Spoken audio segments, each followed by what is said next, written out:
La clique dorée, partie 11, chapitre 21. Honnête portière. Elle ne se fût point couchée, si tranquille ni si promptement endormie du sommeil du juste, si elle eût flairé la vérité. Ce qui lui donnait cette belle quiétude, c'était la certitude qu'elle avait que mademoiselle Henriette était sortie la tête nue, chaussée de méchantes bottines à 29 sous, n'ayant sur le corps qu'une jupe et sa pauvre robe d'Orléans noire, toute rapiécée et à peine plus épaisse qu'une toile d'araignée. Or, elle était persuadée qu'en cet état de dénûment extrême, et par cette froide nuit de décembre, la pauvre jeune fille se lasserait vite d'errer par les rues de Paris, et fatalement serait attirée vers la Seine. Et pas du tout. Restée seule après le départ du père Ravinet, mademoiselle de la Ville-Audry n'avait fait que s'affermir dans la résolution de s'abandonner à lui aveuglément, se défendant même de réfléchir, puisqu'elle n'avait pas, humainement, d'autre parti à prendre. Après donc avoir reçu la visite de la Chevassa et lui avoir joué la scène convenue avec le vieux brocanteur, elle se leva, et bien que très souffrante encore, elle se posta devant la fenêtre, guettant le moment propice. 4 heures sonnaient, et la nuit tombait, quand elle vit le portier sortir de sa loge une lumière à la main et s'engager dans le grand escalier pour y allumer les lanternes. « Allons, il est temps, » se dit-elle, et jetant un dernier regard à cette misérable chambre où elle avait tant souffert et tant pleuré, où elle avait cru mourir, elle s'élança dehors. L'escalier de service était fort obscur, aussi ne dut-elle pas être reconnue par 2 personnes qu'elle y croisa. La cour était déserte, la loge des concierges fermée. Elle traversa rapidement le vestibule et d'un bond fut dans la rue. À 40 pas, sur la gauche, elle pouvait voir la voiture de place où l'attendait le père Ravinet. Elle y courut, monta, et le cocher, qui avait le mot, fouetta ses chevaux dès qu'il entendit claquer la portière. « Et maintenant, monsieur, commença-t-elle, où me conduisez-vous » Aux lueurs du gaz des magasins éclairant par intervalles l'intérieur de la voiture, elle pouvait voir les traits du bonhomme. Il la contemplait avec une expression manifeste de contentement, et un bon sourire d'amicale malice errait sur ses lèvres. « Ah, c'est un grand secret, » répondit-il, « mais vous ne tarderez pas à le connaître, car nous allons vite. » Les maigres rosses du fiacre marchaient, en effet, comme si les 100 sous de pourboire donnés au cocher eussent infusé dans leurs veines le sang du plus pur coursier anglais. Elles descendirent de ce train furieux la rue Drouot, remontèrent la rue Lafayette et, tournant à gauche dans la rue du Faubourg Poissonnière, ne tardèrent pas à s'arrêter devant une maison d'apparence modeste. Leste comme un clerc d'huissier, le père Ravinet avait sauté à terre et, ayant aidé mademoiselle Henriette à descendre, il lui prit le bras et l'entraîna dans la maison en disant « Vous allez voir quelle surprise je vous réserve. » Au 3e étage, le bonhomme s'arrêta et, tirant une clé de sa poche, il ouvrit la porte qui luisait face à l'escalier. Et, avant d'avoir eu le temps de se reconnaître, mademoiselle Henriette se trouva poussée dans un petit salon où une dame d'un certain âge brodait au métier à la lueur d'une grosse lampe de cuivre. « Chère sœur, » s'écria dès le seuil le père Ravinet, « voici la jeune fille que je t'avais annoncée, et qui nous fait l'honneur d'accepter notre hospitalité. » Méthodiquement, la vieille dame planta son aiguille dans le canevas, repoussa son métier et se leva. Elle paraissait avoir une 50aine d'années, et elle avait dû être jolie autrefois. Mais l'âge et les chagrins avaient blanchi ses cheveux et creusé son visage de rides profondes, et l'habitude du silence et de la méditation avait comme soudé ses lèvres l'une à l'autre. Sa physionomie austère respirait cependant la bienveillance. Elle était vêtue de noir, et sa mise était celle des bonnes bourgeoises de province. « Soyez la bienvenue, mademoiselle, » prononça-t-elle d'une voix grave. « Vous trouverez dans notre humble intérieur le calme et les sympathies dont vous avez besoin. » Cependant, le père Ravinet s'était avancé et, s'inclinant devant mademoiselle Henriette, « Je vous présente, lui dit-il, madame veuve Berthold, ma bien-aimée sœur Marie, la sainte qui s'est dévouée pour son frère et qui lui a tout sacrifié, son existence, son repos, sa fortune. » Ah, il n'y avait pas à se méprendre au regard dont le bonhomme enveloppait la vieille dame. Il l'adorait. Mais elle, comme embarrassée de ses louanges, « Tu m'as prévenu si tard, Antoine, » interrompit-elle, « que je n'ai pu me conformer absolument à tes intentions. Cependant, la chambre de mademoiselle est prête, et si tu veux, oui, il faut nous y conduire. » Ayant pris la lampe, après en avoir enlevé l'abat-jour, la vieille dame ouvrit une porte qui donnait directement du salon dans une petite chambre modestement meublée, mais resplendissante d'une propreté flamande et où on respirait cette fraîche odeur d'iris dont les ménagères de province parfument leur lessive. Glace et meubles étincelaient à la flamme du feu clair qui flambait dans la cheminée, et les rideaux étaient plus blancs que neige. D'un coup d'œil, le vieux brocanteur avait embrassé ces détails, et après un sourire de remerciement à sa sœur, « Vous êtes ici chez vous, mademoiselle, » dit-il à mademoiselle Henriette. Toute saisie, la pauvre fille cherchait en quels termes témoigner l'excès de sa reconnaissance. La vieille dame ne lui en laissa pas le temps. Elle lui montrait, étalés sur le lit, des jupons, du linge blanc, des bas, un chaud peignoir de flanelle grise à petites fleurs bleues, et, à terre, des pantoufles. « Voici toujours de quoi changer ce soir, mademoiselle, » disait-elle. « J'ai pourvu au plus pressé. Demain, nous verrons pour le reste. » De grosses larmes, des larmes de bonheur et d'attendrissement, cette fois, roulaient le long des joues pâlies de mademoiselle Henriette. Oh oui, c'était une surprise, et délicieuse, que lui avait ménagée l'ingénieuse protection du vieux brocanteur. « Ah, vous êtes bon !» murmura-t-elle, en tendant ses mains au frère et à la sœur. « Vous êtes bon. Comment reconnaître jamais tout ce que vous faites pour moi ?» Puis, surmontant son émotion et s'adressant au père Ravinet. « Mais qui donc êtes-vous, monsieur, vous qui venez ainsi au secours d'une pauvre jeune fille qui est une étrangère pour vous, et par la délicatesse de votre générosité en doublez le prix. » Ce fut la vieille dame qui répondit. « Mon frère est un malheureux homme, mademoiselle, qui a payé de son bonheur, de son avenir, de son existence même, un moment d'égarement. Ne l'interrogez pas, qu'il soit pour vous ce qu'il est pour tous, Antoine Ravinet, marchand de curiosités. » L'accent de la vieille dame trahissait tant de douleurs secrètement endurées que mademoiselle Henriette baissait la tête, regrettant son indiscrétion. Mais alors le bonhomme, « Ce que je puis vous dire, mademoiselle, » reprit-il, « c'est que vous ne me devez aucune reconnaissance. Non, aucune. Ce que je fais, mon intérêt me commande impérieusement de le faire, et je n'y ai nul mérite. Que parlez-vous de gratitude ? C'est moi qui resterai votre éternel obligé pour le service immense que vous me rendez. » Il s'animait au bruit de ces paroles, sa taille se redressait, ses yeux flamboyaient, et peut-être il allait laisser échapper son secret quand sa sœur, l'interrompant, « Antoine !» fit-elle d'un ton de reproche, « Antoine !» Il s'arrêta court. « C'est juste, » reprit-il, « très juste. Je suis là que je m'oublie, et je devrais être déjà de retour rue Grange-Batelière. Il est d'une importance capitale que la Chevassa ne me perde, pour ainsi dire, pas de vue ce soir. » Il allait se retirer. La vieille dame le retint du geste. « Tu dois rentrer, » lui dit-elle, « je le sais. Seulement, prends garde.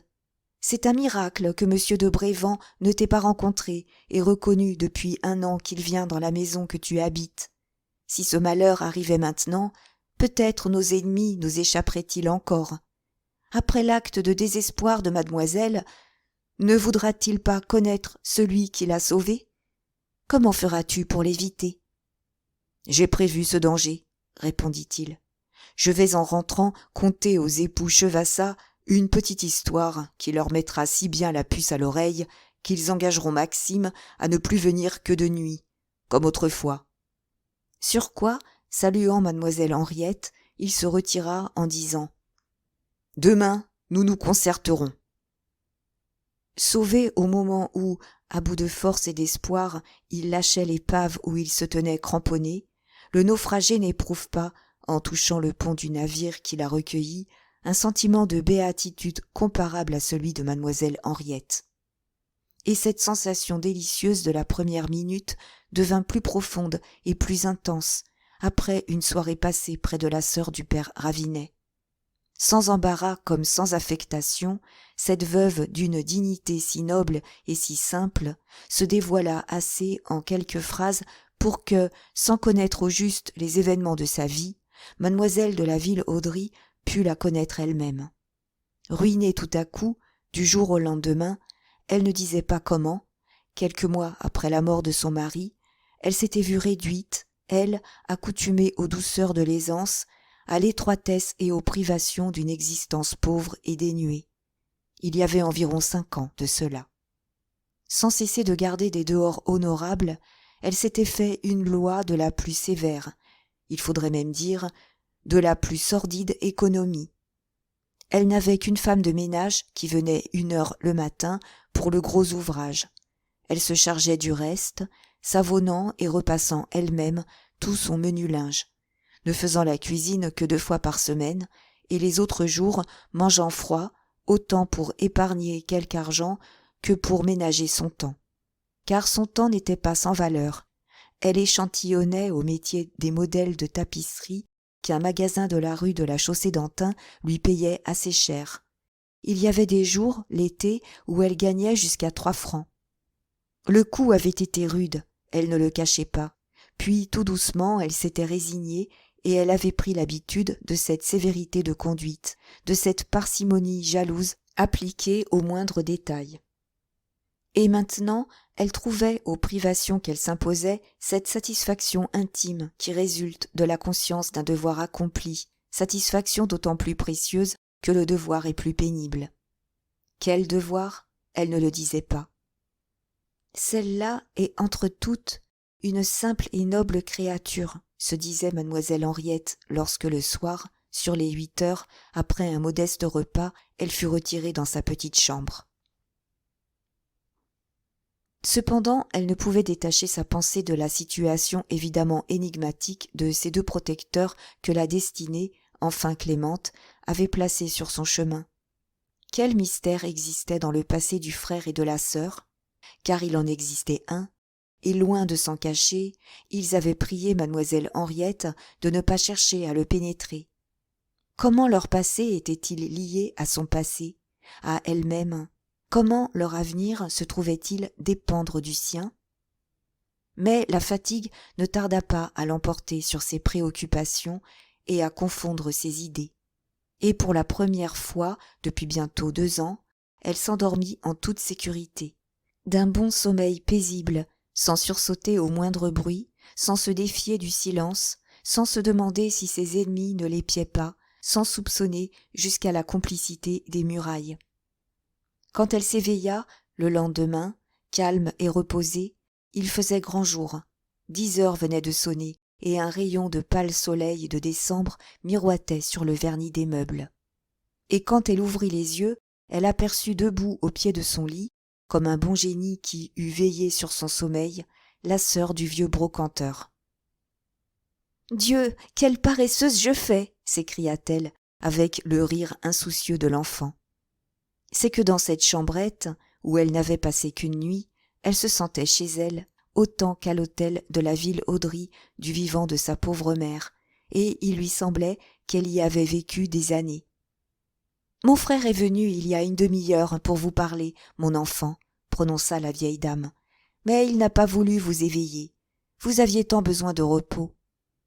Mais il reviendra ce soir et dînera avec nous. » Le gai sourire qui éclairait le visage de mademoiselle Henriette s'éteignit à l'instant même. Absorbée dans l'extase du bonheur présent, elle avait tout oublié, et ces quelques mots la ramenaient à la réalité de la situation et lui rappelaient les misères passées et les incertitudes de l'avenir. La digne veuve, cependant, l'aida à se lever, et elles passèrent leur journée ensemble, dans le petit salon, occupées à tailler et à coudre une robe de soie noire, dont le père Ravinet avait apporté l'étoffe le matin et qui était destinée à remplacer la misérable robe d'Orléans de mademoiselle de la Vilauderie. Même en apercevant cette pièce de soie, et songeant à ce que la sœur du vieux brocanteur lui avait dit de leur extrême indigence, la jeune fille avait eu peine à retenir une larme. Pourquoi cette dépense ? Avait-elle dit d'un air triste. Est-ce qu'une robe de laine ne suffisait pas bien ? Déjà, l'hospitalité que vous m'accordez doit vous être une charge. Je ne me pardonnerai pas de vous être un sujet de nouvelles privations. Mais la vieille dame branlait la tête. « Rassurez-vous, mon enfant, » répondit-elle, « l'argent ne nous manque pas. » Elle venait d'allumer la lampe quand une clé grinça dans la serrure de la porte d'entrée, et l'instant d'après, le père Ravinet parut. Il était fort rouge, et bien qu'il gelât dehors, il tamponnait son front de son mouchoir à carreaux, comme s'il eût été en sueur. « Je suis exténué, » fit-il, en se laissant tomber dans un fauteuil. Ce que j'ai fait de course aujourd'hui est incroyable. Je voulais prendre l'omnibus pour revenir de la rue de Varennes, mais je n'y ai pas trouvé de place. Mademoiselle Henriette se dressa d'un bond. « Vous êtes allé chez mon père, monsieur ?» s'écria-t-elle. « Depuis 8 jours, mademoiselle, monsieur de la Vilauderie n'habite plus rue de Varennes. » Une idée folle, l'idée que le comte s'était séparé de sa femme, traversa l'esprit de la jeune fille. « Et la comtesse ?» interrompit-elle. « La comtesse Sarah ?» Elle a suivi son mari. Ils occupent, rue Le Pelletier, 79, un appartement au-dessus des bureaux de la succursale des pétroles de Pennsylvanie. Sir Tom et Mistress Bryan demeurent avec eux. Et ils n'ont, à eux tous, que 2 domestiques, Ernest le valet de chambre du comte et une certaine Clarisse. Le nom de l'abjecte créature dont la trahison avait été une des causes décisives de ses malheurs ne frappa pas mademoiselle de la Vilauderie. « Comment mon père a-t-il pu se décider à abandonner son hôtel ?» murmura-t-elle. « Il l'a vendu, mademoiselle, il y a 10 jours. »« Grand Dieu, mon père est donc ruiné !» Le bonhomme inclina la tête. « Oui. » C'était la réalisation des pressentiments sinistres dont s'était sentie glacée mademoiselle Henriette quand elle avait entendu le comte de la Vilauderie parler de la Société des pétroles de Pennsylvanie. Mais jamais, non, jamais elle n'avait imaginé un désastre si rapide. « Mon père, ruiné !» répéta-t-elle, comme si elle eût été effrayée de la signification de ces paroles. « Ruiné ! Et il n'y a pas un an, il possédait 100 000 écus de rente. 6 millions ont été engloutis en 12 mois. 6 millions ! Et l'énormité de la somme et la brièveté du temps, dépassant pour elle toute vraisemblance. « Ce n'est pas possible, » prononça-t-elle. « Vous devez vous tromper, monsieur. On vous aura trompé. » Un sourire d'amère ironie plissait les lèvres du vieux brocanteur. « Quoi ?» fit-il, comme s'il eût été confondu des doutes de mademoiselle Henriette. « Vous en êtes encore là, mademoiselle ? Allez, ce que je vous dis n'est que trop positif, et s'il vous fallait des preuves. » Et sortant un journal de sa poche, il le tendit à mademoiselle Henriette, lui indiquant du doigt à la première page un article entouré au crayon rouge. « Là, » dit-il. C'était une de ces feuilles de finance, comme il en pousse tous les matins, et qui professent à leur bénéfice l'art difficile de s'enrichir très vite, sans risque. Celle-ci arborait cependant un titre fait pour rassurer. Elle s'appelait « La prudence ». Mademoiselle Henriette, à haute voix, lut. « Jamais nous ne nous lasserons de répéter à nos abonnés ces mots qui sont notre devise et notre titre. Prudence, prudence, se défier des affaires nouvelles. Sur 100 affaires qui se présentent sur la place, 60 au moins, on peut le dire hardiment, ne sont que des pièges à pièces de 100 sous, où doit fatalement s'engloutir intégralement le capital des souscripteurs téméraires. Des 40 qui restent, 25 doivent être tenus pour suspectes, comme présentant trop de chances aléatoires. Il est encore utile de se consulter avant de choisir, parmi les 15 qui restent, celle qui offre le plus de consistance et de garantie. La jeune fille cessa de lire, étonnée de ce verbiage. « J'avoue que je ne comprends pas, fit-elle, et je ne vois pas quel rapport, mais le père Ravinet l'interrompant. Ce n'est là, dit-il, que le patelinage de la préface, le sirop destiné à masquer le dégoût d'une potion empoisonnée. Poursuivez, et vous comprendrez. Mademoiselle Henriette reprit donc. Voici qu'un événement encore, il faudrait dire un désastre, vient à l'appui de nos théories et ne justifie que trop nos exhortations à la circonspection.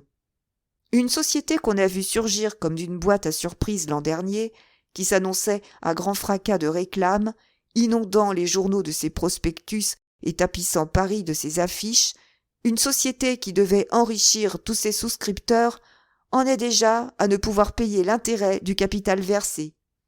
Quant au capital lui-même, mais n'anticipons pas sur les événements.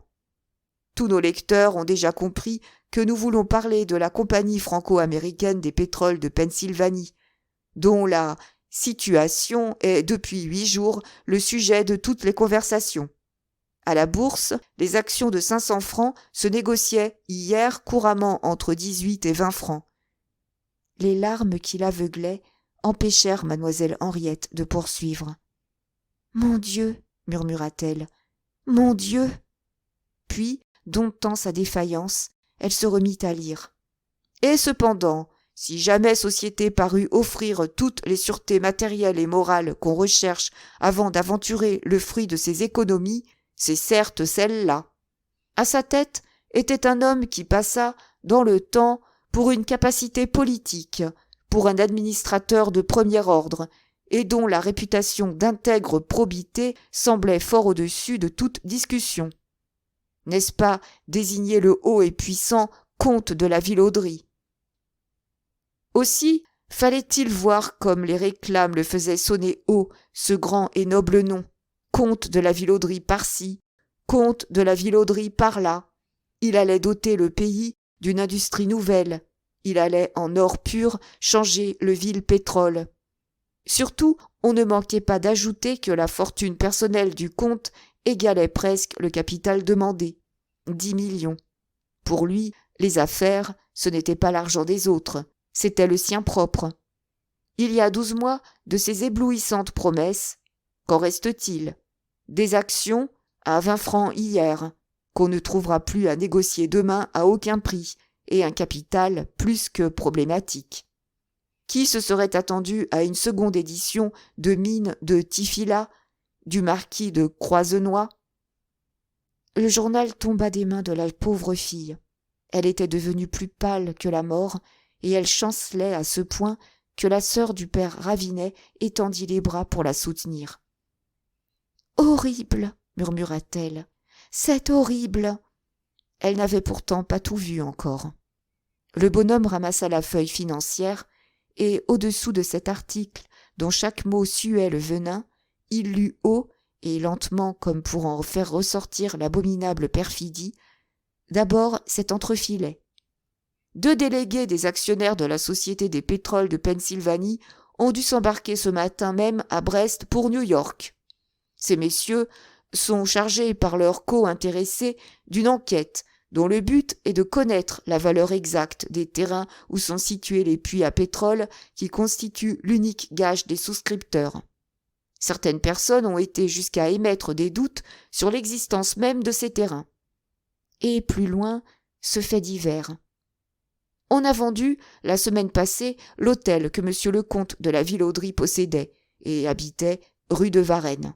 Ce magnifique immeuble a été adjugé au plus offrant et dernier enchérisseur, moyennant 740 000 francs. Le malheur est qu'il était grevé de diverses hypothèques, s'élevant ensemble à la somme de 500 000 francs. Atterrée, mademoiselle de la Vilauderie s'était affaissée sur un fauteuil. Mais c'est une infamie sans nom, balbutiait-elle d'une voix à peine intelligible. Personne ne croira ces monstrueuses calomnies. Pâle et profondément troublé, le père Ravinet et sa sœur échangeaient des regards de détresse.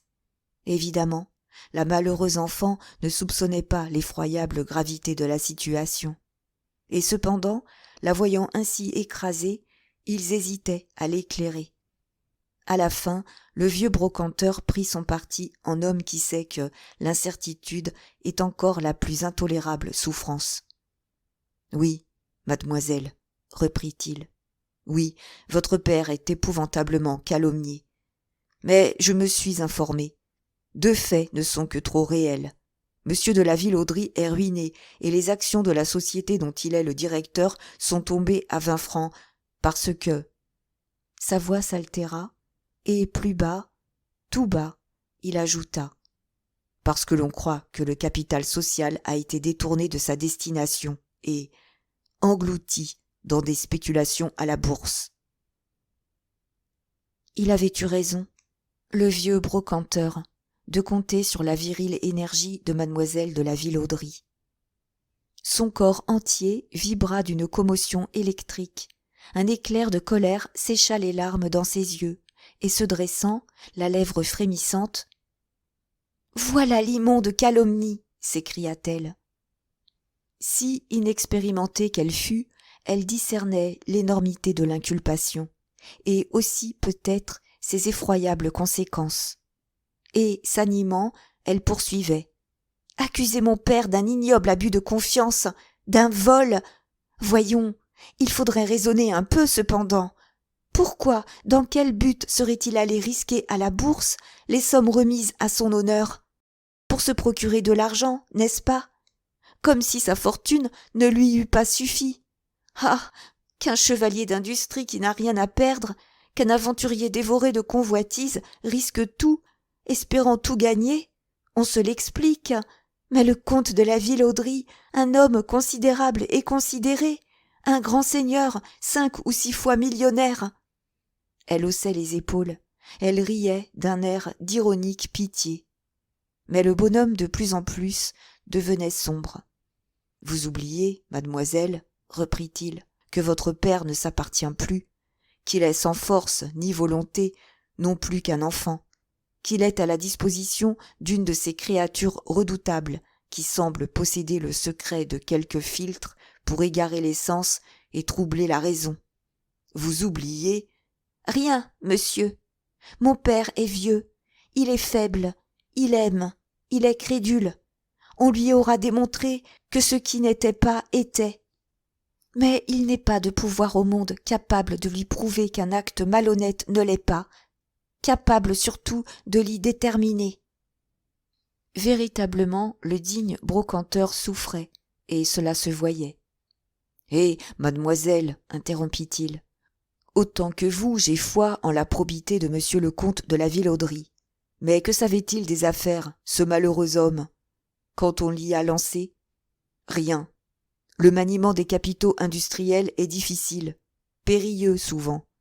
On l'aura trompé, abusé, joué, poussé vers l'abîme de la banqueroute. Qui? Le père Ravinet tressauta sur son fauteuil, élevant les bras au plafond. Comment? Qui? S'écria-t-il. Ceux qui y avaient intérêt, donc, c'est-à-dire les misérables qui l'entourent, Sarah, sœur Tom. Mademoiselle Henriette secouait la tête. Je ne crois pas, fit-elle, que la comtesse Sarah ait vu d'un bon œil la fondation de cette société. Et une objection lui venant, qu'elle jugea décisive. D'ailleurs, poursuivit-elle, Sarah avait-elle intérêt à ruiner mon père? Évidemment non. Le ruiner, c'était se ruiner elle-même, puisqu'elle était maîtresse absolue de la fortune et libre d'en disposer au gré de sa fantaisie. Et pénétrée de la justesse de ce raisonnement, elle adressait au vieux brocanteur un regard triomphant. Lui vit bien alors qu'il fallait frapper un coup décisif, et sa sœur l'y encourageait du geste. « Veuillez m'écouter, mademoiselle, prononça-t-il. Je n'ai été jusqu'ici que l'écho des bruits de la bourse. Je vous ai dit, On prétend que la fortune de votre père et le capital de la Société des pétroles de Pennsylvanie ont été engloutis dans des spéculations malheureuses. Mais je ne crois pas à ces bruits-là, moi. Je suis persuadé, au contraire. Je suis sûr, même, que ces millions n'ont pas été perdus à la bourse. Par la raison que jamais ils n'y ont été risqués. Cependant, ils n'en ont pas moins disparu. Et moins que personne, peut-être, votre malheureux père serait capable de dire où et comment. Mais je le sais, moi, et quand il s'agira de retrouver ces sommes énormes, je crierai « Fouillez Sarah Brandon, comtesse de la Vilauderie, fouillez Sir Thomas Elgin et Mistress Bryan, et aussi Maxime de Brévent, le misérable instrument de leur scélératesse. » Cette fois, une lueur terrible pénétrait dans l'esprit de mademoiselle Henriette. « Alors, balbutia-t-elle, ces calomnies infâmes seraient uniquement destinées à masquer une incroyable spoliation ? Oui. Les traits contractés de la jeune fille trahissaient l'effort de sa réflexion. En ce cas, reprit-elle, les articles de ce journal sont l'œuvre des misérables qui ont dépouillé votre père, oui, mademoiselle. Et, agitant le poing d'un air menaçant, « Oh, il n'y a pas à s'y méprendre, » continua le bonhomme. « Depuis quand existe-t-il, ce journal ? Depuis 6 mois. Le jour où on l'a fondé, c'était dans le but, et avec l'intention bien arrêtée, d'y publier à un moment donné les articles que vous venez de lire. » Encore qu'elle ne s'expliqua pas par quelle prodigieuse combinaison il était possible de soustraire ainsi des sommes immenses, mademoiselle Henriette se sentait gagnée par la conviction du père Ravinet. « Ainsi, fit-elle, après avoir dépouillé mon pauvre père, les misérables veulent le perdre. » Leur sécurité l'exige. Il y a eu un vol, n'est-ce pas ? Donc, il faut un coupable. Pour le monde, pour la justice, le coupable sera le comte de la Vilauderie. Pour la justice ? Hélas. Les regards de la pauvre jeune fille allaient du père Ravinet à sa sœur, avec une affreuse expression d'égarement. « Vous croyez donc, balbutia-t-elle, que Sarah laissera déshonorer le nom qu'elle porte, ce nom dont elle était si fière ? Elle l'exigerait, au besoin. Grand Dieu ! Que me dites-vous là ? Pourquoi ? Dans quel but ? Voyant l'hésitation de son frère, ce fut la sœur du vieux brocanteur qui se chargea de la réponse. Elle saisit le bras de la jeune fille et d'une voix sourde. « Parce que, ma pauvre enfant, maintenant que Sarah Brandon tient la fortune qu'elle convoitait, votre père la gêne. Parce qu'elle veut être libre. Entendez-vous ? Libre !» Au cri étouffé que l'épouvante arracha à mademoiselle de la Vilauderie, le frère et la sœur durent comprendre qu'elle ne se méprenait pas à la tragique signification de ce mot « libre ». Mais, justement, le coup était porté. Le vieux brocanteur jugea qu'il serait désormais puéril de garder des ménagements. Il se leva donc, s'adossant à la cheminée, et, pendant que la pauvre jeune fille, muette d'horreur et tremblant de tous ses membres, le regardait de ce regard fixe et étincelant des fous, d'une voix brève et rauque, il reprit. « Connaissez-vous donc enfin, mademoiselle, la créature exécrable qui avait juré votre perte ? C'est que je sais, moi, pour l'avoir éprouvée, de quel crime elle est capable, et je puis voir clair dans les ténèbres de ces infernales combinaisons. Je sais que cette jeune femme, au front si pur, au sourire candide et aux yeux si doux, a l'instinct et le génie du meurtre, et n'a jamais compté que sur le meurtre pour arriver à l'assouvissement de ses convoitises. » L'attitude du vieil homme, sa tête rejetée en arrière, sa poitrine gonflée, son geste bref et menaçant, respirait la vengeance et la rage. Il n'en était plus à mesurer ses paroles, et elles débordaient de ses lèvres, telles que les y amenait la haine qui bouillonnait au-dedans de lui. « Antoine !» répéta 2 ou 3 fois la vieille dame. Antoine, mon frère, je t'en supplie. » Mais cette voix amie, toute puissante sur lui d'ordinaire, il ne l'entendit seulement pas. « Et maintenant, mademoiselle, poursuivit-il, est-il besoin que je vous explique le plan si simple et si formidable imaginé par Sarah Brandon pour ramasser d'un seul coup de filet l'immense fortune de la maison de la ville Audry ? Dès le premier jour, c'est vous qu'elle a aperçu entre elle et les millions qu'elle convoitait. C'est donc à vous que, tout d'abord, elle s'est attaquée. Un homme vaillant et loyal, M. Daniel Champcet, vous aimait. Il vous eût protégé, celui-là. Elle l'a éloigné. Le monde eût pu s'intéresser à vous, prendre votre parti. Elle a obtenu de l'aveugle passion de votre père de vous calomnier, de vous perdre de réputation, de vous signaler au mépris du monde. Cependant, il pouvait vous venir à la pensée de chercher un défenseur. Il pouvait vous en surgir un.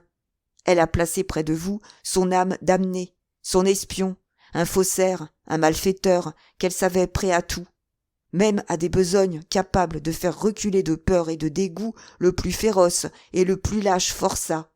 Maxime de Brévent, enfin. L'excès même de son affreuse émotion avait rendu à mademoiselle Henriette une partie de ses forces. « Eh, monsieur, interrompit-elle, ne vous ai-je pas dit, au contraire, que c'est Daniel lui-même qui m'a confié à monsieur de Brévent ? Ne vous ai-je pas dit… » Un ricanement du vieux brocanteur lui coupa la parole. « Qu'est-ce que cela prouve ? » interrompit-il. « L'adresse de Maxime de Brévent à exécuter les ordres de Sarah, pour s'emparer plus sûrement de votre esprit, il avait commencé par s'emparer de la confiance de M. Daniel Champcet. Comment il y est parvenu, c'est ce que j'ignore. Mais nous le saurons quand il le faudra, car nous saurons tout. Et c'est ainsi que, par M. de Brévent, Sarah était informée de toutes vos pensées, de toutes vos espérances, de tout ce que vous écriviez à M. Champcet, et de tout ce qu'il vous répondait. Car il vous répondait, n'en doutez pas, et on confisquait ses lettres, de même que très vraisemblablement on a intercepté toutes les vôtres, j'entends toutes celles que vous n'avez pas mises à la poste vous-même. Cependant, tant que vous viviez près de votre père, Sarah ne pouvait rien contre votre vie. Elle résolut donc de vous contraindre à fuir, et les ignobles persécutions de M. Thomas Elgin commencèrent. Vous avez cru, vous croyez peut-être encore que cet abject bandit espérait obtenir votre main. Détrompez-vous. Vos ennemis devaient connaître assez votre caractère pour savoir que vous garderiez inébranlablement la foi jurée à M. Champcet. Mais il fallait bien vous forcer à vous livrer à M. de Brévent. Et, en effet, malheureux enfant, vous vous êtes livré. Pas plus que sœur Tom, Maxime ne s'était bercé de l'espoir de devenir votre mari. Il s'attendait, le jour où il osa s'avancer vers vous, les bras ouverts, à être repoussé avec dégoût, mais il avait ordre d'ajouter la terreur de ses poursuites aux horreurs de votre isolement et de votre détresse. Car il était sûr, l'infâme, que le secret de vos tortures serait bien gardé. Il avait choisi la maison où vous deviez mourir de misère et de faim. Les Chevassat ne pouvaient pas n'être pas pour lui des complices dévoués jusqu'au crime.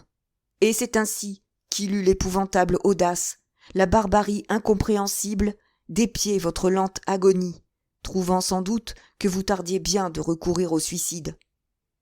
Vous y avez eu recours cependant, et votre mort eût réalisé leurs funèbres prévisions, sans la miraculeuse intervention de la Providence, qui toujours, tôt ou tard, prend sa revanche, quoi qu'en disent les scélérats pour se rassurer. Oui, les misérables se croyaient certainement débarrassés de vous quand je suis arrivé. La Chevassat, le matin, avait dû leur dire « C'est pour ce soir ». Et le soir même, Brévent, Sarah et sœur Tom accouraient, palpitant d'espoir, demandaient « Est-ce fini ?» Immobile et plus blanche qu'un marbre, les lèvres entr'ouvertes, la pupille démesurément dilatée, mademoiselle Henriette écoutait. C'était comme un éblouissant rayon de soleil éclairant tout à coup les plus sombres profondeurs de l'abîme où elle avait été précipitée. « Oui, murmurait-elle, oui. J'y vois clair à cette heure. » Puis, comme le vieux brocanteur hors d'haleine et la voix enrouée par la colère, s'arrêtait.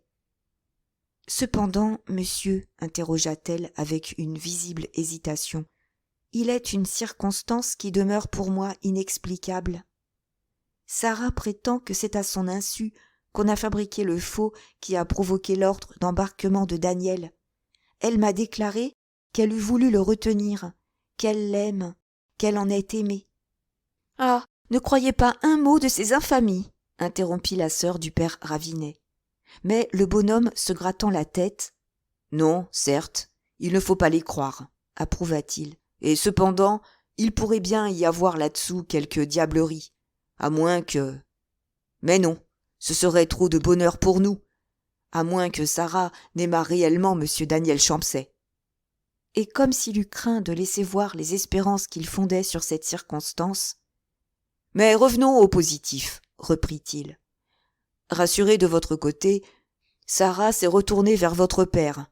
Pendant qu'on vous assassinait lentement, elle abusait de l'inexpérience de monsieur de la Ville-Audry pour l'engager dans une voie au bout de laquelle il laisserait son honneur. Remarquez, je vous prie, que les articles du journal sont datés du jour qui, selon les calculs de Sarah, devait être celui de votre mort. Là est la preuve de son crime. Se croyant débarrassée de la fille, il est évident qu'elle s'est dit « Au père, maintenant !» Ce fut comme un jet de flamme qui courut dans les veines de mademoiselle Henriette et empourpra son visage. « Dieu puissant !» s'écria-t-elle. « L'évidence éclate de l'effroyable machination. Ils se sont dit, les lâches assassins, que le comte de la Ville-Audry ne survivrait pas à une flétrissure attachée à son nom. Et ils ont tout osé, sûrs de l'impunité, certains que cet homme d'honneur emporterait au tombeau les secrets de leur scélératesse et de la plus inouïe des spoliations. » D'un geste lent, le père Ravinet essuyait son front moite de sueur. « Oui, répondit-il d'une voix sourde, oui, tel a dû être, tel a été certainement le calcul de Sarah Brandon. » Mais, admirable d'énergie, mademoiselle Henriette s'était redressée, et, les narines gonflées, l'œil flamboyant de résolution, « Vous le saviez, interrompit-elle, vous saviez qu'on assassinait mon père, et vous ne m'avez pas prévenu. Ah, cet aménagement cruel, monsieur !» Et, prompte autant que l'éclair, elle s'élança, et elle se serait précipitée dehors si la sœur du père Ravinet ne se fût jetée devant la porte. « Henriette, pauvre enfant, où courez-vous ? Au secours de mon père, madame, qui peut-être en ce moment, comme moi hier à pareille heure, se débat et râle dans les dernières convulsions de l'agonie. » Hors d'elle-même, elle s'était cramponnée à la poignée de la porte, et elle employait tout ce qu'elle avait de force à écarter la vieille dame, quand le père Ravinet lui saisit le bras. « Mademoiselle, disait-il, au nom du ciel, je vous jure, ma sœur va vous jurer sur son honneur que la vie du comte de la Ville-Audry ne court aucun danger. » Elle cessa de se débattre, mais la plus poignante anxiété se lisait toujours sur son visage. « Voulez-vous donc, poursuivit le vieux brocanteur, compromettre notre triomphe ? Tenez-vous à donner l'éveil à nos ennemis, à les mettre sur leur garde, à nous enlever tout espoir de vengeance ?» D'un mouvement machinal, mademoiselle Henriette passait et repassait la main sur son front, comme si elle eût espéré ainsi ramener le calme dans son cerveau.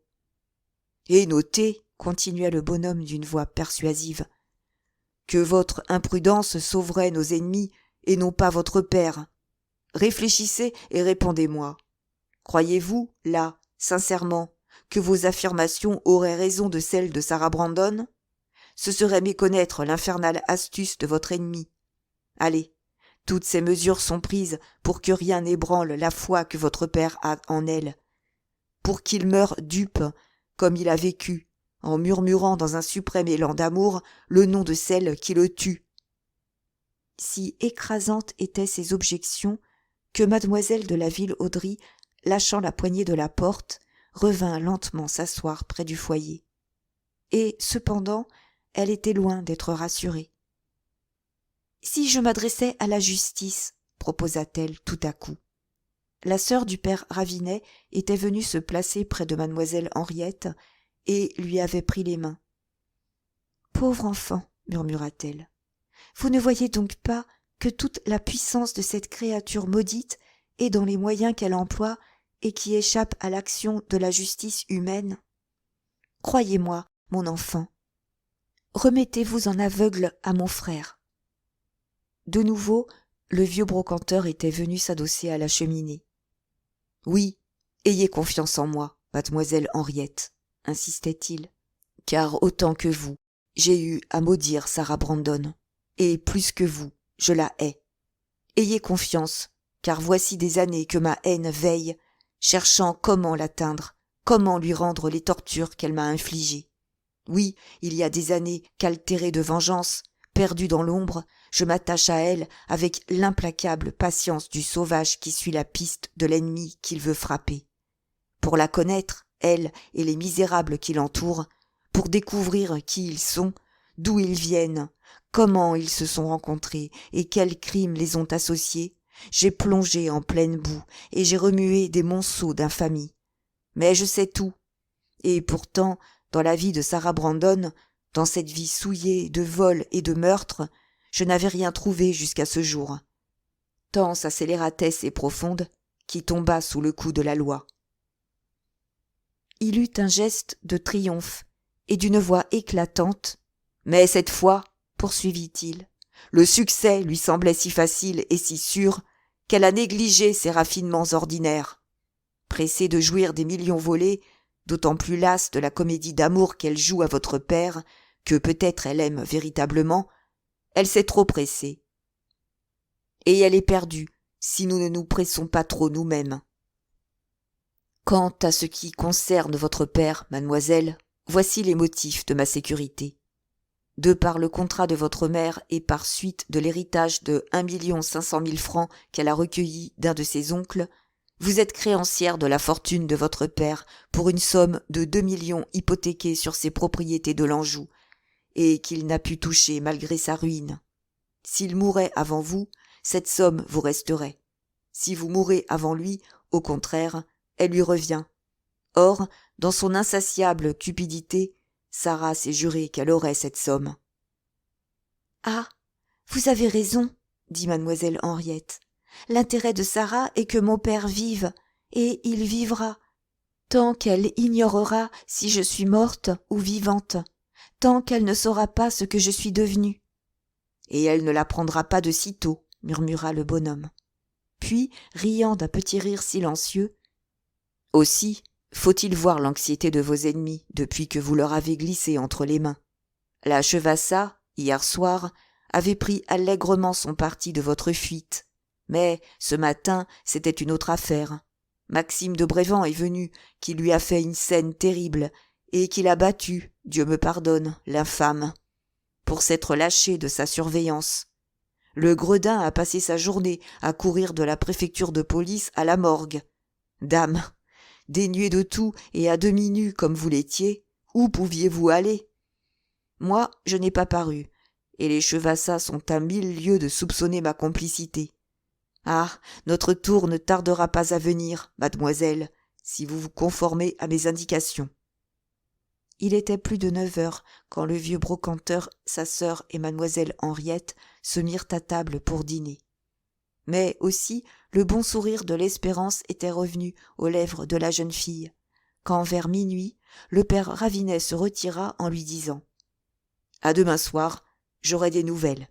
J'irai au ministère de la Marine. » Le lendemain, en effet, il apparut comme 6 heures sonnaient. Mais en quel état? Il tenait à la main une sorte de sac de voyage, et ses regards et ses mouvements étaient ceux d'un fou. « De l'argent !» cria-t-il à sa sœur dès le seuil. « Je crains de n'en pas avoir assez. Et hâte-toi, il faut qu'à 7h15 je sois à la gare de Lyon. » Et comme sa sœur et mademoiselle Henriette, effarées, lui demandaient « Qu'est-ce? Qu'y a-t-il ?»« Il y a, » répondit-il, rayonnant de joie, « que le ciel, décidément, se déclare pour nous. Je suis allé au ministère. La conquête doit rester encore 1 an en Conchinchine. Mais M. Daniel Champsay rentre en France. Il a dû s'embarquer sur un navire de commerce, le Saint-Louis, qu'on attend à Marseille au premier jour, s'il n'y est déjà arrivé. Et moi, je pars pour Marseille. Il faut que je voie M. Champsay avant tout le monde. » Et sa sœur lui ayant remis 2 billets de 1000 francs, il s'élança dehors en criant « Demain, vous aurez une dépêche télégraphique. » Chapitre 22. S'il est, dans notre civilisation, une profession pénible entre toutes, c'est assurément celle de marin. Si pénible que c'est presque à se demander comment des hommes se trouvent assez hardis pour l'embrasser, assez obstinés en leur résolution pour ne la point abandonner après l'avoir éprouvée. Non à cause de ses hasards, de ses fatigues et de ses périls, faits au contraire pour tenter et séduire une imagination aventureuse, mais parce qu'elle crée une existence à part et qu'il ne semble pas que les devoirs qu'elle impose se puissent concilier avec la libre disposition de soi. Il n'est pas d'homme, cependant, qui, plus que les marins, ait l'esprit et l'amour du foyer. Il en est peu qui ne se marient pas. Et par une sorte de grâce d'état, on les voit s'installer comme pour l'éternité dans leur félicité passagère, insoucieux de l'événement du lendemain. Mais voici qu'un matin, tout à coup, un large pli arrive du ministère de la Marine. C'est un ordre d'embarquement. Il faut embarquer, abandonner tout et tous, mère, famille, amis, l'épousée de la veille, la jeune femme qui sourit au berceau d'un nouveau-né, la fiancée qui déjà essayait son voile de mariée. Il faut partir et étouffer toutes ces voix sinistres qui, du plus profond de l'âme, montent et crient. Te sera-t-il donné de revenir? Et, si tu reviens, les retrouveras-tu tous, ces êtres chéris? Et si tu les retrouves, n'auront-ils pas changé? Auront-ils gardé pieusement ton souvenir comme tu garderas le leur? Être heureux et en être réduit à ouvrir au malheur cette porte fatale, l'absence. Ainsi, n'est-ce que dans les romans maritimes et dans les opéras comiques qu'on voit, à l'appareillage d'un navire, tous les matelots célébrer le départ en chantant leurs plus joyeuses chansons. L'appareillage, toujours, est solennel, grave, triste. Tel devait être, tel fut l'appareillage de la conquête, la frégate où embarquait Daniel Champsay avec le grade de lieutenant. Et, certes, ce n'était pas sans raison qu'au ministère on lui avait ordonné de se hâter. La frégate, mouillée sur rade, n'attendait que lui. Arrivé à Rochefort le matin à 5 heures, le soir même il couchait à bord, et le lendemain, au jour, la conquête mettait à la voile. Mais plus que tous les autres, et bien qu'il réussit à affecter une sorte d'insouciance, Daniel souffrait. Cette pensée qu'il laissait mademoiselle de la Ville-Audry aux mains d'aventuriers qu'il savait capables de tout, était comme une plaie vive qu'exaspéraient ses réflexions.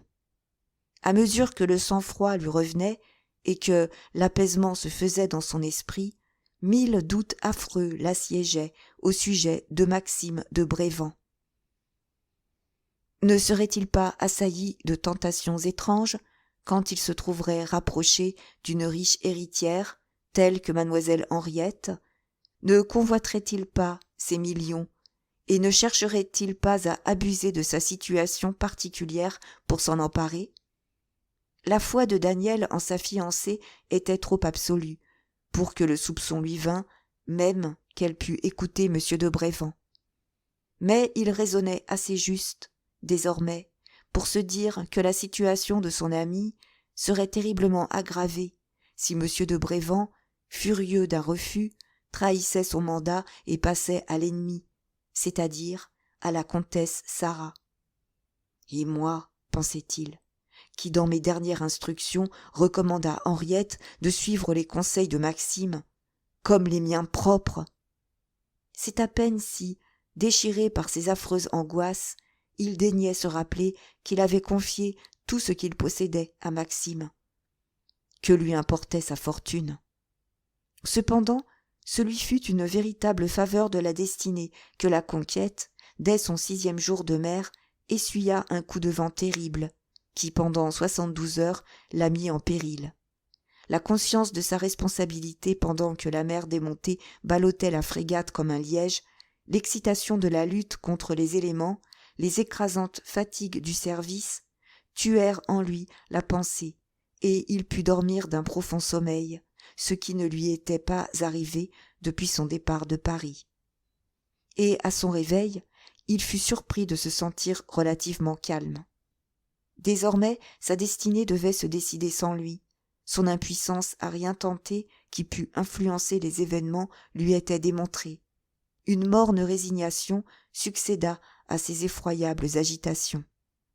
Une seule espérance alors le ranimait, l'espérance de recevoir bientôt une lettre de mademoiselle Henriette, ou, qui sait, d'en trouver une en arrivant à destination. Car il n'y avait rien d'impossible à ce que la conquête fût devancée par un navire parti 3 semaines après elle. La conquête, vieille frégate en bois et à voile, justifia la réputation qu'elle avait d'être la plus mauvaise marcheuse de la marine française. Et de plus, de continuelles alternatives de calme plat et de coups de vent la retenaient en route bien au-delà du temps ordinaire. Jamais, disaient les plus vieux marins, on n'avait vu traverser si lente. Et pour ajouter aux ennuis, la conquête était tellement encombrée de monde que matelots et officiers avaient à peine la moitié de l'étroit espace qui leur est accordé habituellement. Il y avait à bord, outre l'équipage, un demi-bataillon d'infanterie de marine et 160 ouvriers de métiers divers, recrutés par le gouvernement pour le service de ces établissements. Quelques-uns de ces ouvriers emmenaient leurs familles, résolus à se fixer en Cochinchine, mais les autres, jeunes pour la plupart, n'avaient cherché dans cette longue campagne qu'une occasion de voir du pays, d'affronter l'inconnu, de gagner peut-être beaucoup d'argent. On les employait à aider à la manœuvre, et c'étaient de braves garçons, à l'exception de 4 ou 5, si turbulents qu'à diverses reprises il avait fallu les mettre au fer. Les journées passaient néanmoins, et il y avait près de 3 mois que la conquête tenait la mer, quand, une après-midi, pendant que Daniel surveillait une manœuvre difficile, au moment d'un grain violent, on le vit tout à coup chanceler, battre l'air de ses bras et tomber à la renverse sur le pont. On accourut, on le releva, mais il ne donnait plus signe de vie, et le sang lui sortait à flots de la bouche et du nez. D'un caractère égal, comme tous les hommes dont l'âme fière plane bien au-dessus des intérêts mesquins, assez sûr de son influence pour atténuer autant qu'il était en lui les rigueurs de la discipline, Daniel était adoré de l'équipage. C'est dire qu'au bruit de l'accident, circulant, en 2 secondes, d'un bout à l'autre de la frégate, et jusqu'en ses profondeurs, matelots et officiers accoururent, l'angoisse peinte sur le visage. Qu'était-il arrivé? C'est ce que nul ne pouvait dire, personne n'ayant rien vu. Cependant, ce devait être quelque chose de très grave, à en juger par la large flaque de sang qui rougissait le pont à l'endroit où le jeune lieutenant était si soudainement tombé. On l'avait porté à l'infirmerie, et après lui avoir fait reprendre ses sens, les chirurgiens ne tardèrent pas à reconnaître la cause de sa chute et de son évanouissement. Il avait à la tête, un peu en arrière de l'oreille gauche, une énorme plaie contuse, telle qu'eût pu la produire un lourd marteau manié par un bras robuste. D'où provenait ce coup si terrible que c'était miracle que le crâne n'eût pas été fracturé? Voilà ce que ne pouvaient s'expliquer ni les médecins ni les officiers qui entouraient le lit du blessé. Interrogé, Daniel ne put donner à cet égard aucun éclaircissement. Personne n'était à ses côtés, et il n'avait vu s'approcher personne de lui au moment de l'accident, et le choc avait été si violent qu'il était tombé comme foudroyé. Ces détails, rapportés aux matelots et aux émigrants réunis sur le pont, furent accueillis par des sourires d'incrédulité, puis par une clameur d'indignation, quand on ne douta plus de leur exactitude. Quoi ? Le lieutenant Champsay avait été frappé ? En plein soleil, au milieu de l'équipage ? Comment ? Par qui ? Cette affaire présentait un caractère mystérieux trop alarmant pour qu'il n'importât pas de l'éclaircir au plus tôt, et les matelots eux-mêmes ouvrirent sur-le-champ une espèce d'enquête. Des cheveux et quelques caillots de sang qu'on découvrit sur une énorme poulie donnèrent, à ce que l'on crut, le mot de l'énigme. Il parut prouver que la corde où était engagée cette lourde masse avait glissé des mains d'un des matelots qui, monté dans les vergues, exécutait la manœuvre commandée par Daniel. Épouvanté des suites de sa maladresse, mais gardant néanmoins son sang-froid, cet homme avait remonté si vivement la poulie qu'il n'avait pas été remarqué. Y avait-il à espérer qu'il s'accuserait ? Évidemment, non. D'ailleurs, à quoi bon ? Le blessé fut le premier à prier de discontinuer les recherches. Puis, comme au bout de 15 jours, le lieutenant Champsay reprit son service, on cessa de parler de cet accident, un de ceux qui, par malheur, se renouvellent le plus fréquemment. Et d'ailleurs, l'idée que la conquête approchait de sa destination occupait tous les esprits et suffisait à toutes les conversations. Et, en effet, un beau soir, au coucher du soleil, la terre fut signalée, et le lendemain, au jour, la frégate entrait à pleine voile dans le Don Nye, le roi des fleuves de la Cochinchine, si large et si profond que les vaisseaux du plus fort tonnage le remontent sans difficulté pour s'amarrer au quai de Saïgon. Debout sur le pont, Daniel regardait défiler les paysages monotones de cette étrange contrée, dont le sol, une vase noire et inconsistante, a des exhalaisons mortelles. Après des mois de traversée, il trouvait un charme mélancolique aux rives du Don Nye. Ombragé de manguiers et de palétuviers, dont les souples racines rampaient et plongeaient au loin dans l'eau boueuse, rive morne où s'étale une végétation molle et douce qui offre à l'œil la gamme entière des verts, depuis le vert glauque et maladif des idris jusqu'au vert sombre et métallique du sténia. Plus loin du bord, les hautes herbes, les lianes, les alvès et les cactus formaient des fourrés impénétrables, d'où s'élançaient comme des fûts de colonnes des cocotiers gigantesques et le plus gracieux des arbres de la création, le palmier araé. Et par les éclaircies, on apercevait, se déroulant jusqu'au fond de l'horizon, les rizières malsaines, une plaine immense de boue, recouverte d'un tapis de verdure qui ondulait, se creusant et se soulevant sous la brise, comme la mer. « Voici donc Saïgon !» s'écria près de Daniel une voix joyeuse. Il se retourna. C'était le meilleur camarade qu'il eût à bord, un lieutenant comme lui, qui était venu se placer à ses côtés et qui, lui tendant une longue vue, ajoutait avec un grand soupir de satisfaction. « Tiens, là, regarde. Enfin, nous arrivons. Avant 2 heures, ami Champsay, nous serons au mouillage. » Dans le lointain, en effet, on discernait, se profilant sur l'azur foncé du ciel, le toit recourbé des pagodes de Saïgon. Une grande heure encore s'écoula, et enfin, à un détour du fleuve, la ville apparut, misérable, n'en déplaise aux géographes, en dépit des immenses travaux de la colonisation française.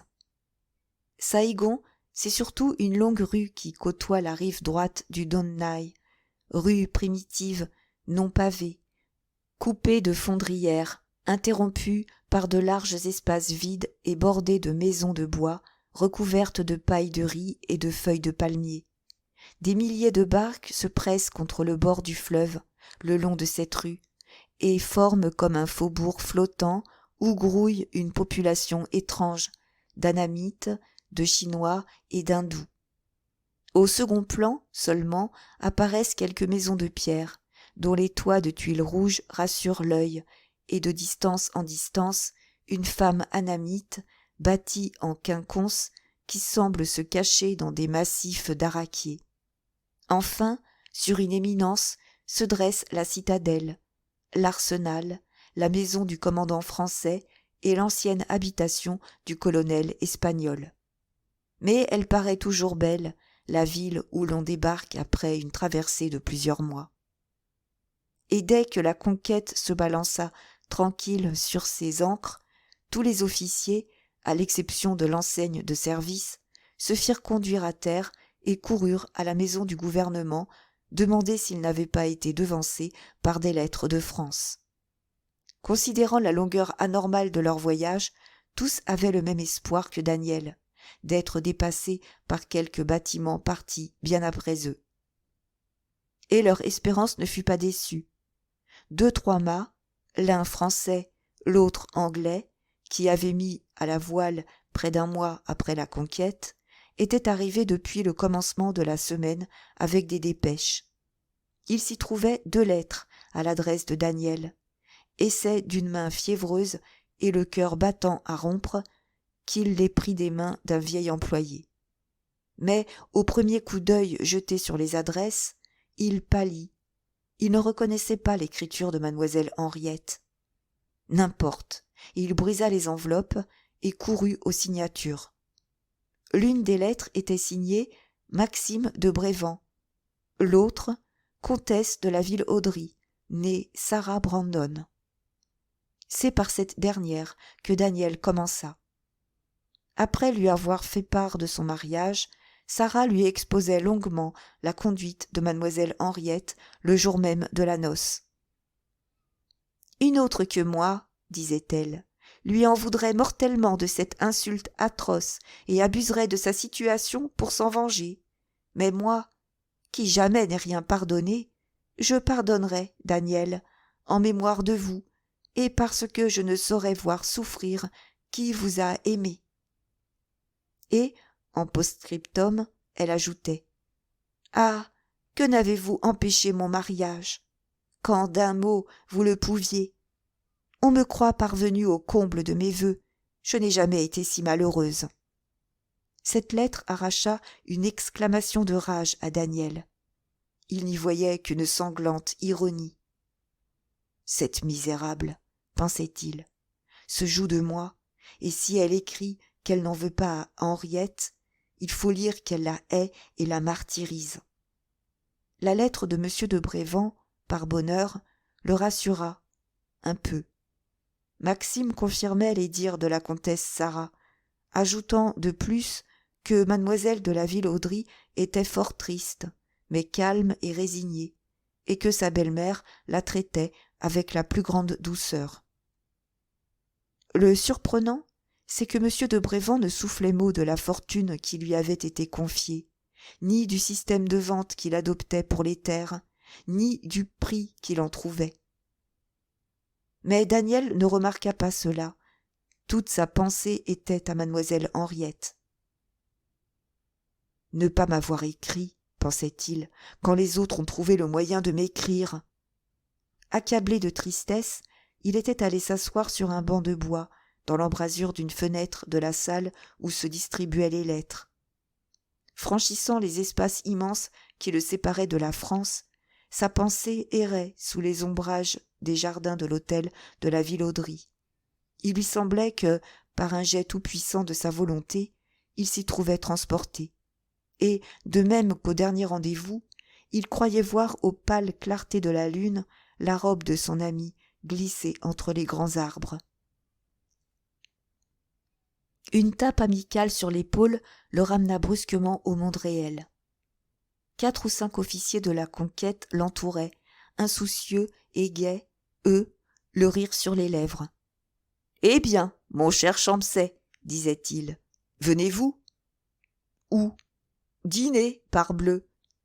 Et, comme il les regardait de l'air d'un homme éveillé en sursaut, et qui n'a pas eu le temps de rassembler toutes ses idées, « Eh bien, dîner, ajoutèrent-ils. Saïgon possède, paraît-il, un restaurant français admirable, dont le cuisinier, un Parisien, est tout bonnement un grand artiste.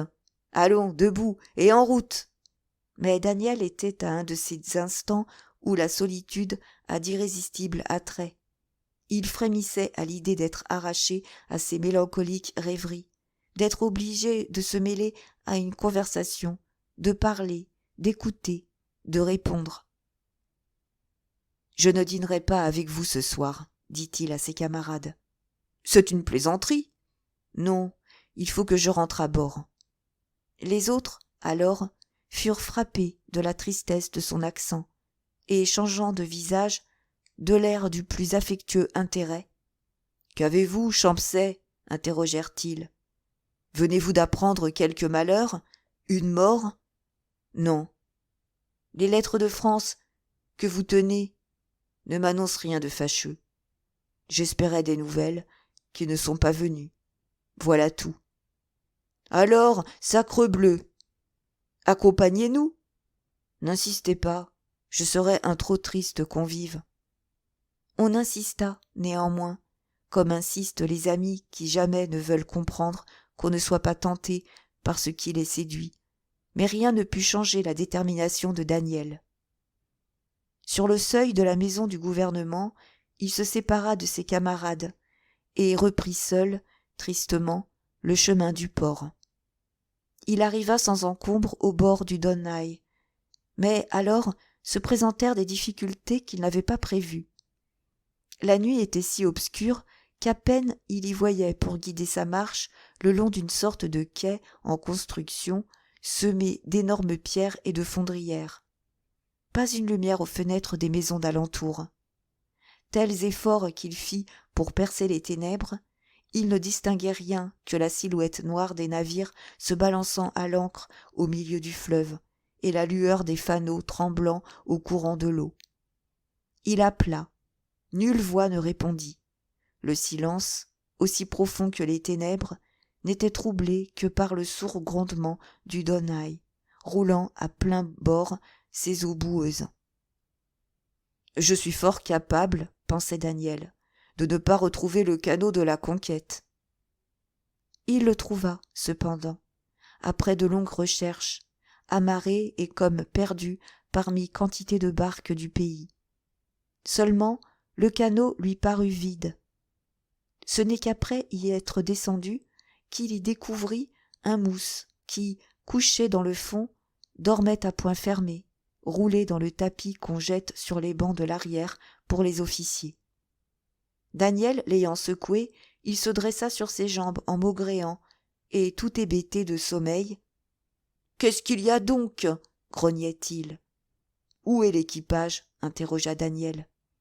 Tout à fait réveillé, le mousse, qui avait de bons yeux, avait aperçu dans la nuit l'or des épaulettes. Aussi, devenu soudainement respectueux. « Mon lieutenant, répondit-il, tous les hommes sont en ville. »« Comment, tous ?»« Dame, oui, mon lieutenant, quand les officiers sont descendus à terre, ils ont dit au patron qu'ils ne rentreraient pas de sitôt et qu'ils pouvaient prendre 3 heures pour manger un morceau et boire un coup, à condition que les hommes ne se saoulent pas. » C'était exact, et Daniel avait oublié le détail. « Et où sont-ils allés ?» demanda-t-il. « Je ne sais pas, mon lieutenant. » Un moment, Daniel mesura du regard le grand et lourd canot, comme s'il eût songé à gagner avec la conquête, sans autre aide que celle du mousse. Mais non, c'était impraticable. « Allons, rendors-toi, » dit-il au jeune garçon. En sautant à terre, non sans laisser échapper une exclamation de dépit, il allait se mettre à la recherche de ses camarades quand il vit surgir de l'ombre, pour ainsi dire, à ses côtés, un homme dont il lui était impossible de distinguer les traits. « Qui va là ?» fit-il. « Monsieur l'officier, » répondit l'homme en un jargon à peine compréhensible, mélange affreux de français, d'espagnol et d'anglais. « J'ai entendu ce que vous disiez au petit qui est là dans ce canot. »« Eh bien ?»« J'ai pensé que vous voudriez rentrer à bord, monsieur l'officier. »« En effet. »« Pour l'or, si vous voulez, comme je suis batelier, je vous traverserai. » Daniel n'avait aucune raison de se défier de cet homme. Dans les ports de mer, à toute heure de jour et de nuit, on en trouve ainsi sur les quais, guettant les matelots en retard, à qui, par exemple, ils font payer cher leur service. « Ah, tu es batelier, dit Daniel, avec une très sincère satisfaction. « Eh bien, où est ton bateau ? » ?»« Là, monsieur l'officier, à 2 pas. Vous n'avez qu'à me suivre. Mais vous, où est le navire que vous voulez rejoindre ? » ?»« Tiens, là. » Et Daniel lui montrait à 600 ou 700 mètres la Conquête, très reconnaissable à ses feux. « C'est loin, » grogna l'homme. « La marée baisse, le courant est dur. »« Tu auras 40 sous pour ta peine. » Joyeusement, l'homme frappa ses mains l'une contre l'autre. « Ah, comme cela, bon, dit-il. Alors, avancez, monsieur l'officier. Encore un peu. Bien. C'est ce bateau-là qui est le mien. Entrez et tenez-vous bien. » Daniel suivit ses indications, mais il fut si frappé de la maladresse de l'homme à démarrer sa barque et à la pousser dans le courant qu'il ne put s'empêcher de lui dire : « Ah ça, mais tu n'es pas batelier de ton état, mon garçon. » « Pardonnez-moi, monsieur l'officier, et je l'étais dans mon pays avant de l'être ici. »« Quel est ton nom ? » ?»« Shanghai. »« N'importe, tu as encore beaucoup à apprendre avant de devenir matelot. » Cependant, le bateau étant fort petit, une véritable coquille de noix, Daniel se dit qu'au besoin il prendrait les avirons et passerait son passeur. Sur quoi, s'étant assis, les jambes allongées, il retomba dans ses méditations. Il en fut tiré, le malheureux, par une épouvantable sensation. Par suite d'un choc, d'une fausse manœuvre ou de tout autre accident, le bateau avait chaviré, et Daniel venait d'être précipité dans le fleuve. Et pour comble, un de ses pieds était si fortement engagé entre un banc et le bordage que ses mouvements étaient paralysés et qu'il se trouvait sous l'eau. Il vit cela comme en un éclair, et sa première pensée fut « Je suis perdu ». Mais si désespéré que fût sa situation, il n'était pas homme à s'abandonner. Rassemblant par un seul et suprême effort tout ce qu'il avait de vigueur et d'énergie, il se cramponna au bordage du bateau renversé sur lui et imprima une si violente secousse qu'il dégagea son pied et du même coup remonta à la surface. Il était temps. Déjà, il avait bu une gorgée. Maintenant, pensa-t-il, j'ai une chance de salut. Chance bien frêle, hélas, et si chétive qu'il fallait pour s'y attacher la robuste volonté de Daniel et son indomptable courage. Un courant furieux l'emportait comme une paille. Le bateau chaviré qui l'eût aidé à se soutenir lui avait échappé. Il ne savait rien de ce redoutable Donaï, sinon qu'il allait toujours s'élargissant, et rien ne pouvait le guider, par cette nuit si obscure que l'eau et la terre, le fleuve et ses rives se confondaient en d'uniformes et insoutenables ténèbres. Qu'était devenu le batelier, cependant ? À tout hasard, Daniel appela. « Ohé, l'homme !» Pas de réponse. Avait-il été entraîné ? Regagnait-il le bord ? Était-il déjà noyé ? Mais voici que soudain le cœur de Daniel tressaillit de joie et d'espoir. Il venait de découvrir, à une centaine de mètres plus bas, la lueur rouge d'un fanal lui annonçant un bâtiment à l'ancre. Tous ses efforts tendaient vers ce but. Il y était porté avec une rapidité vertigineuse. Bientôt, il y toucha presque, et alors, avec un incroyable sang-froid et une merveilleuse précision, au moment où le courant le poussa près de la chaîne d'une ancre, il la saisit. Il s'y maintint, et ayant repris haleine, par 3 fois de toute la puissance de ses poumons, il poussa un cri si aigu qu'il domina les sourds mugissements du fleuve. « Au secours ! À moi !» Du navire, un grand cri.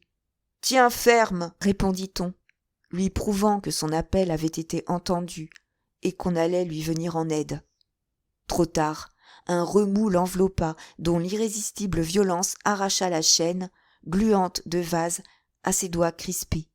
Roulé par le tourbillon, il fut jeté rudement contre le bordage du navire, coula et fut entraîné. Quand il revint sur l'eau, le fanal rouge était déjà bien loin, en amont, et en aval, aucune lueur n'apparaissait plus. Nul secours humain à attendre désormais.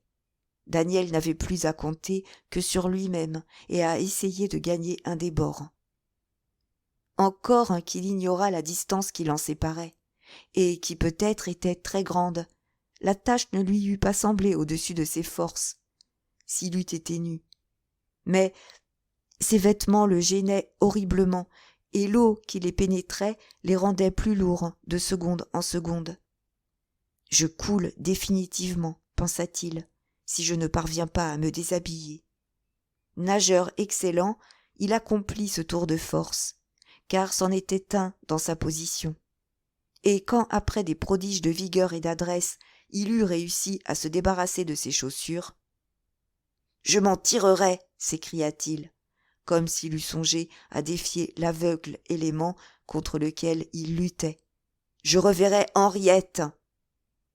Mais se déshabiller lui avait pris un temps énorme, et comment évaluer la distance que lui avait fait parcourir le courant de plus de 20 kilomètres à l'heure? Rassemblant ses souvenirs, il lui semblait avoir observé qu'à 1 lieue de Saïgon, le Donai avait la largeur d'un bras de mer. Selon son estimation, il devait être à cet endroit. « N'importe, se dit-il, j'arriverai. » Et lentement, d'un mouvement régulier et pour ainsi dire mécanique, ménageant sa respiration, il se mit à nager, obliquant autant qu'il le pouvait, sans trop de fatigue. Ignorant de quel bord il était le plus rapproché, il s'était décidé, d'inspiration, à se diriger vers la rive droite, celle où est bâti Saïgon. Il nageait depuis plus d'une demi-heure, et il commençait à sentir, non sans effroi, ses muscles se roidir, ses jointures perdre leur élasticité, sa respiration s'embarrasser, et ses extrémités se refroidir, quand le clapotis de l'eau lui annonça le voisinage de la terre. Bientôt, il toucha le fond. Il fit 2 ou 3 brasses encore, très vite, mais au moment où, prenant pied, il se redressa, il enfonça jusqu'à mi-corps dans cette vase visqueuse et tenace, qui rend si dangereux tous les fleuves de la Cochinchine. La terre était là, il la devinait, même si l'obscurité l'empêchait de la voir. Et cependant, jamais sa situation n'avait été si désespérée. Ses jambes étaient prises comme dans un étau, l'eau bourbeuse bouillonnait presque au ras de sa bouche, et à chaque mouvement pour se dégager, il enfonçait davantage. Peu, mais toujours un peu plus. Son sang-froid, de même que ses forces, commençaient à l'abandonner.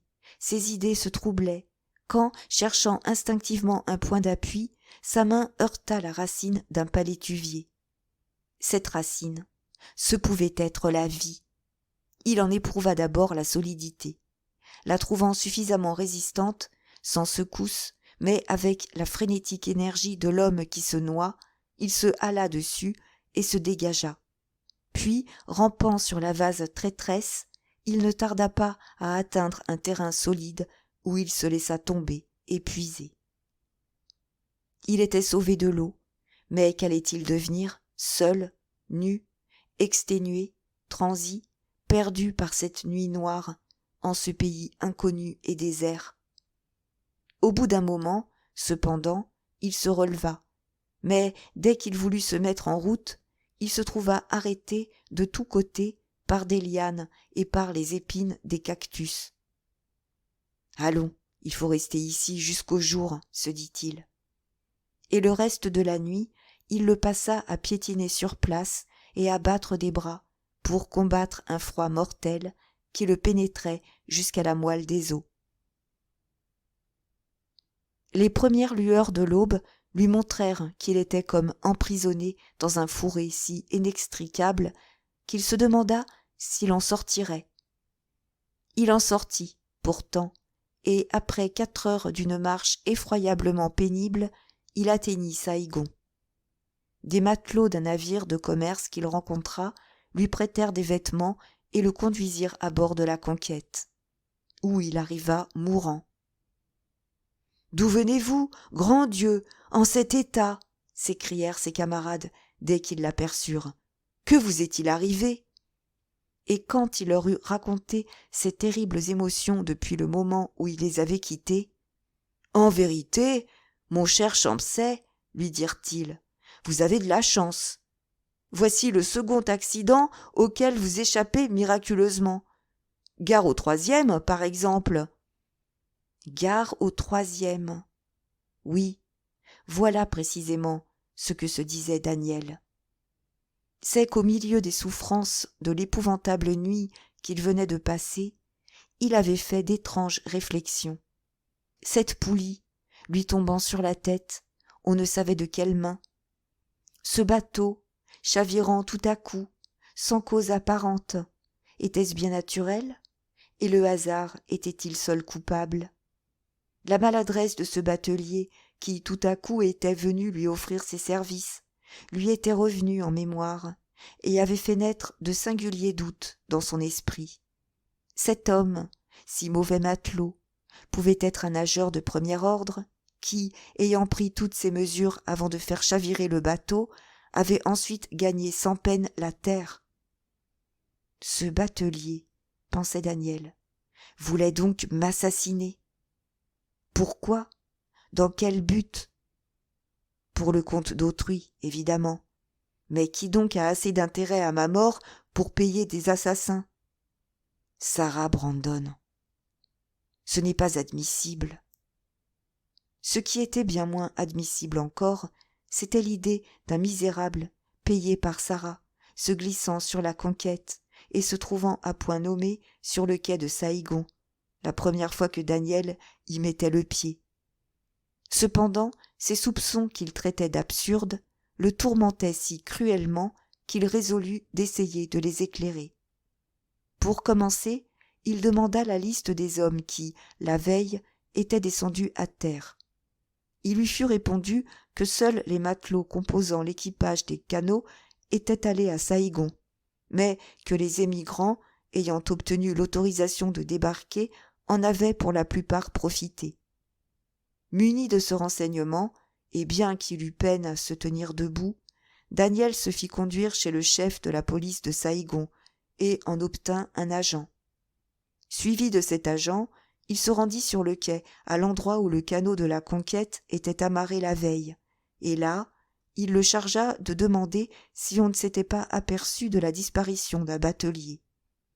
Aucun batelier ne manquait, mais on amena à Daniel un pauvre diable d'Anamite, qui, depuis le matin, errait le long du Donaï, s'arrachant les cheveux, en disant qu'on l'avait ruiné, qu'on lui avait volé son bateau. Daniel, la veille, n'avait pu distinguer ni les habits ni la taille de l'homme dont il avait accepté les services, mais il avait entendu sa voix, et il en avait si bien l'intonation dans l'oreille qu'il l'eût reconnue entre mille. La voix de l'Anamite n'y ressemblait en rien. De plus, ce pauvre diable ne savait pas, 10 personnes en témoignèrent, un seul mot de français. Né sur le fleuve, et y ayant toujours vécu, il avait la réputation d'un très habile marin. Enfin, il était bien évident que si cet homme eût fait le coup, il se serait bien gardé de réclamer son bateau. Que conclure de cette enquête sommaire? Il n'y a pas à en douter, pensa Daniel. On a voulu m'assassiner.